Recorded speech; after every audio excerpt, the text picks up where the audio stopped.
What are the signs of burnout? What should you be watching out for? Here are 10 signs that you might be burning out. Sign number 1, persistent fatigue, and rest doesn't help. This isn't just that tired at the end of the day kind of tired, it's that heavy, drained feeling that sticks around no matter how much sleep you get. For me, I'm a solid sleeper. My head hits the pillow and I'm usually out like a light. But during burnout, I'd toss and turn, wake up groggy, and I'd feel like I hadn't rested at all. Sign number 2, emotional exhaustion. This is the deep sense of being drained, emotionally, mentally, and spiritually. When you're burnt out, a weekend or even a vacation doesn't recharge you in the way that it used to. Your system just isn't bouncing back like it normally does. Sign number 3, irritability and low frustration tolerance. Little things that used to roll off your back start to wear you down. You might find yourself snapping at your kids or coworkers, getting frustrated in traffic, or just feeling constantly on edge. Sign number 4, loss of motivation and creativity. You're going through the motions, but the spark's gone. Maybe work used to energize you and you had hobbies that you loved, but now everything just feels like effort. Your brain feels flat and tired. For me, I noticed I wasn't coming up with ideas or solutions in the way I used to. Everything just felt harder and heavier. Sign number 5, withdrawing from others. You cancel plans, let messages pile up, or avoid the people who normally lift you up. Not because you don't care, but because you just don't have the capacity. And I'll say, I'm more of an introvert, so naturally I'm not as social as some people, so everyone's baseline is a little different. But I stopped going to the social events I used to look forward to and found myself isolating more and more. I didn't want to connect, even though I knew it would probably be helpful. That was a red flag for me. Sign number 6, trouble focusing, remembering, or making decisions. It's that foggy, scattered feeling. Rereading the same sentence 3 times, forgetting what you were just doing, or feeling paralyzed by simple choices. I remember even the thought of what am I going to make for supper felt so overwhelming. It just made me feel like I wanted to crawl into bed and put the covers over my head. Sign number 7, declining performance even though you're working more. You're staying late, answering emails after dinner, trying harder, but getting less done.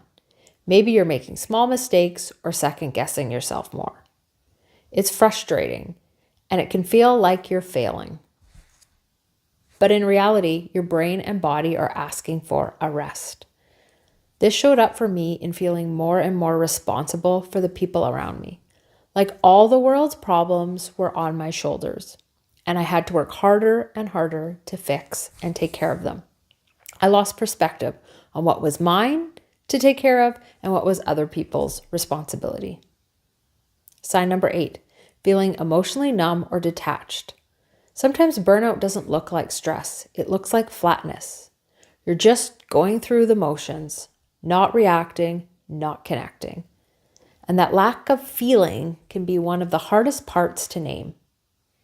Sign number 9, physical symptoms. Your body might be waving the white flag. More headaches, stomach issues, tension in the shoulders, or catching every cold. For me, one of the strangest things was noticing tingling in my hands and arms, which turned out to be a physical signal that my nervous system was stuck in high alert. These signs can be subtle or surprising, but they matter. Sign number 10, turning to coping crutches more often. That extra cup of coffee just to get through the day, a glass of wine to unwind, or maybe endlessly scrolling because it's the only time your brain isn't spinning. None of these are bad in and of themselves, but if it's your main way of getting through everything, it might be time to check in with yourself. For me, it was coffee and sugar. They became my 2 go-tos. So where do we start? Burnout can feel like, how on earth did I get here? And how am I supposed to fix this? But the first step is awareness, just noticing. Maybe it's pausing to ask, which one of these signs show up for me most often? You don't have to figure it all out today. Just naming it is a powerful start. And you don't have to do it alone. Talk to someone you trust, a friend, a partner, or a coworker. And if you're feeling stuck or overwhelmed, reach out to your doctor or a therapist. Getting support can make a big difference. I know personally I wouldn't have recovered without my friends, family, doctor, and my own therapist. If this resonated with you, you're not alone. This channel is here to help you take small, doable steps towards recovery and towards a life that feels more like you again.